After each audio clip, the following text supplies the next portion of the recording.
Hey everyone, Billy from the Death Tones here, and if you know anything about me, you'll know that I love video games as much as writing and recording music, which is all available on our YouTube channel.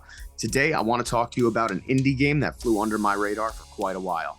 Ravenous Devils. This game is brought to us by Bad Vices Games, who have a very limited amount of releases based on Steam, including, strangely, an adults only title. So a game of this caliber coming from these devs is pretty impressive.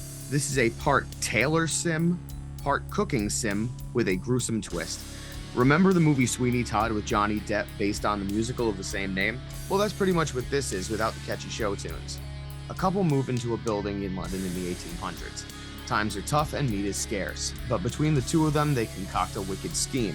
The husband murders tailor shop patrons and chucks them down a trapdoor into the cellar, where the missus processes and cooks their unwary victims to be sold to the general public. I bought this game on Steam for a little over $5, and guys, I couldn't be more enthralled with this title. Simple to learn and hard to master is the name of the game here. Is it as hard to master as some of the deeper sims out there? Absolutely not. But especially with an endless mode where a wanted level comes into play, the game can be downright aggravating, but in a good way. It was always my blunder that led to my discovery, not some game-breaking glitch. So as far as glitches, this has been a very clean experience, so no worries there. As I said before, the game starts with this couple moving to the city to start their grisly business and attempt to make as much money as possible. There are a surprising amount of dishes available to make and sell, all with different pricing and difficulty. The difficulty here sits with having enough supplies to keep up with the demand. This can be done in the early game by serving up people burgers, steaks, and even sausages. But the game really opened up for me when it came to composting and having a greenhouse garden. All of a sudden, I went from butchering scores of victims to only offering one or two every so often so I could keep my fertilizer bin full so I could grow vegetables upstairs. This part also plays a larger role in the endless mode, as police can become suspicious of your activities if you eliminate too many patrons. The tailor shop, barring the greenhouse access, is definitely not as in-depth as the cooking aspect. You have very limited options: stab, dump bodies, clean, patch stolen clothing, and then dress mannequins to resell that clothing. The magic of this game comes out when you're trying to manage both characters and all their tasks at the same time.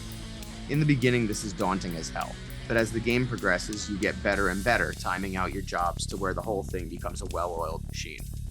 As far as music, the game has an interesting yet simple score that lends itself to the thematics of the title. Nothing to write home about, but it wasn't bad at all. Small scale and appropriate. This game is gory. There are visual depictions of dismemberment, grinding, chopping, sausage stuffing, and throwing down chutes. Now, obviously, as it's on this channel, we love this kind of thing.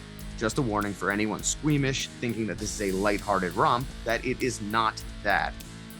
As far as cinematics, the game tells its short story through a series of stills in a slideshow-style format. They're fully voiced cutscenes and made well, so for a cheap game, it's more than enough for me.